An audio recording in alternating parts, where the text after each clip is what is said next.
A very good afternoon to you and welcome to this edition of Lunchtime News. I'm Katharina Chang.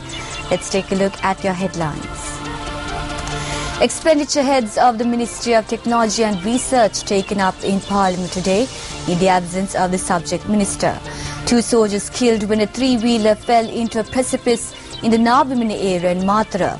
The President says he had added resources to the country but had never deprived the country of any. Appeals to be accepted for children whose names were not included in the final registers for enrollment to grade 1 in public schools. Now on to those stories in detail. 2 soldiers were killed in an accident which took place in close proximity to the Navimina temple in Mathura when a 3-wheeler in which they were travelling in fell off a 90-foot precipice. Police stated that another 3 soldiers who sustained injuries in the incident are currently receiving treatment at the Mathura General Hospital. A group of soldiers attached to the Navimina army camp were the victims of this tragic incident. The deceased were identified as a 48-year-old male who was a resident of the number 2 area in the Talava village and a 33-year-old resident of Mathura. Their bodies are currently lying at the Mathura General Hospital. Police state that the 3-wheeler which drove off the precipice fell atop the roof of a house.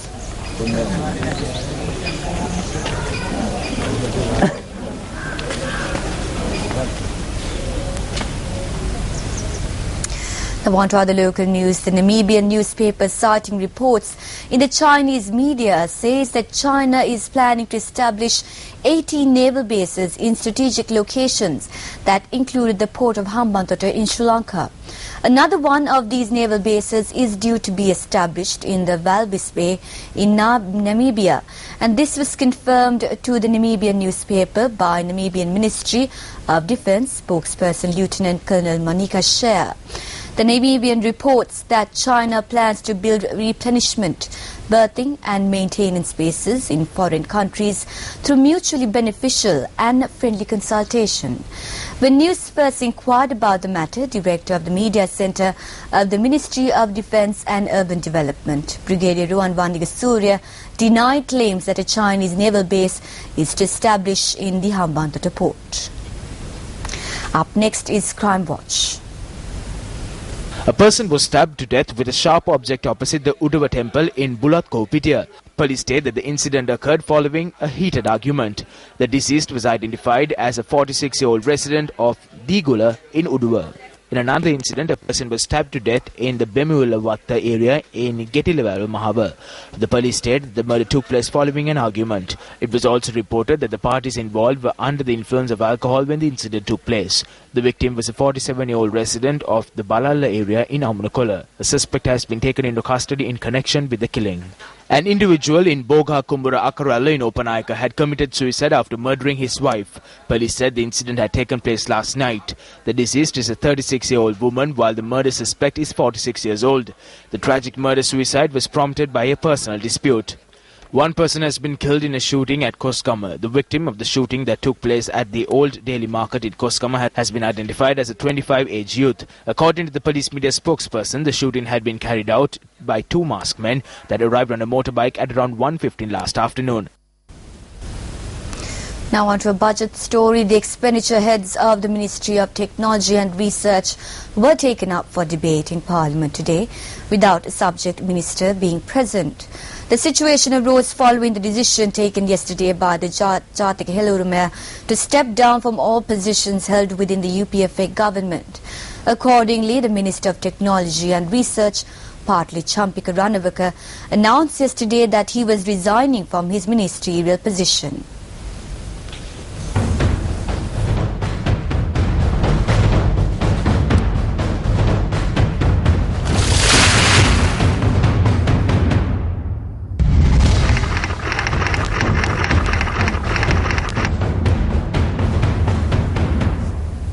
And moving on to another headline making news, President Mahinda Rajapaksa says that while he added resources to the country, he did not sell any of its resources.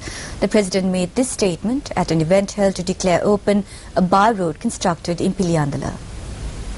A 3-kilometre stretch of road from Jaliagota to Kasbav in Piliandala was declared open by President Mahinda Rajapaksa last evening. A sum of 800 million rupees was spent on the construction of the 4-lane road. The presidential media unit noted that the road was constructed in order to address the traffic congestion which has been prevalent in the area for an extended period. මේ හැම දෙයකින්ම අපි මේ රටට සම්පතක් එකතු කරා මිසක් We always took measures to bring in resources to the nation rather than selling or destroying our resources. That is what is different about us.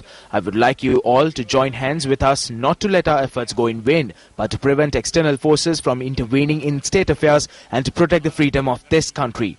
I would like to wish you all a prosperous future and the blessings of the Triple Noble Gem. ඔබ සියලු දෙනාටම සුබ අනාගතයක් වේවා කිමින් ඔබට තෙරුවන් සරණ පතමි.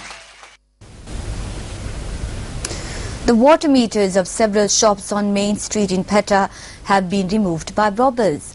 Owners of the shops say the water meters were installed outside the premises due to construction work on the pavement and the road. One of the security cameras in the area had recorded a footage of an individual removing the water meter.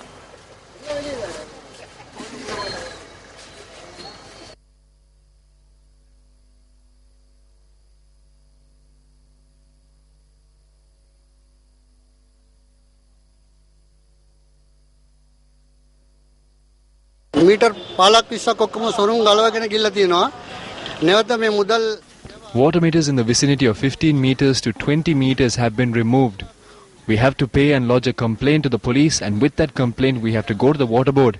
It will take around a week to get a new connection. We will not have water for a week. If this happens again, we have to pay. This is very unfair. මේකට නැවත මුදල් අපිට ගෙවන්න කියනවා. මේක හරි අසාධාරණයක්. Appeals are now being accepted with regard to children whose names were not included in the final registers for enrollment to grade 1 in public schools. Secretary to the Minister of Education Anuradha Dissanayake said that the appeals of students hoping to be enrolled at national schools can be submitted to the ministry. Moreover, he stated that appeals of students anticipating enrollment at provincial schools can be submitted at the respective zonal education office. He added that arrangements have been made to complete the enrollment of students to grade 1 at public schools within the first 2 weeks of January. Villagers complained that the Gatalava tank in Galenbindunuwab area, which is of historical importance, is not being maintained properly. Around 60 farmers in the area use water from the Galtav tank for their cultivations. The residents of the area note that the tank, which aids to cultivate around 50 acres of farmland, has not been maintained properly. The spillway gates of the tank have to be opened even during a light shower because it is not maintained properly. The water from the spillway gates flow across the Galenbindunuwab Dutuwab road.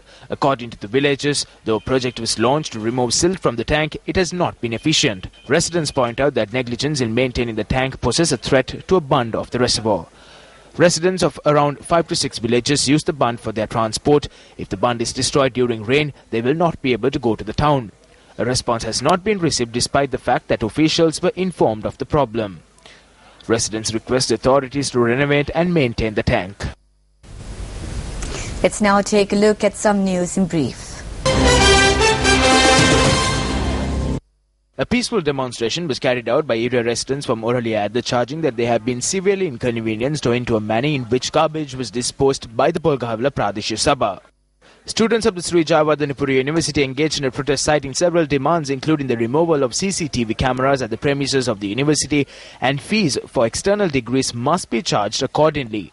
Another group of Open University students engaged in a demonstration against the complaint lodged by the Vice-Chancellor of the Naval University with regard to a complaint lodged against 3 students and the increase of fees at the university. The 96th National Day of Latvia was celebrated in Colombo yesterday. A number of VIPs were in attendance, including the Consul General of Latvia, Thomas F. Dalibar. Meanwhile, the 44th National Day of Oman was also celebrated in Colombo yesterday. Now into some other news. According to the Met Department, showers of thundershows can occur in northern, north central, eastern and over parts in the island. Joining with us is duty meteorologist Martha Fernando on the weather update. Showers or thunder showers will occur at times in southern, north central, eastern and over provinces. Showers or thunder showers will occur over most parts of the island during the afternoon and night. There may be temporary localized strong winds during thunder showers. General public is kindly requested to take adequate precautions to minimize the damages caused by the lightning activities. I am Malik.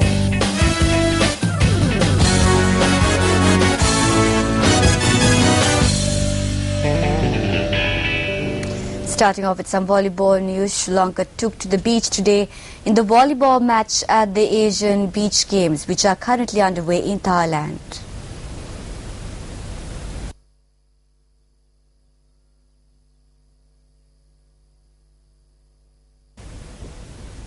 Sri Lanka defeated Malaysia in a preliminary Pool A match in beach volleyball as Anka Madagathara and Pubudu Ekanayaka, who played well from the beginning of the game, secured victory with the final score standing at 2-0. The pair scored 21-19 in the first round and 21-12 in the second round. It's one movie to look forward to this December. For the Newsfirst team, I'm Katharina Chang. Have a pleasant day ahead. Hotline 0114-896-896. www.newsfirst.lk. Feedback at newsfirst.lk.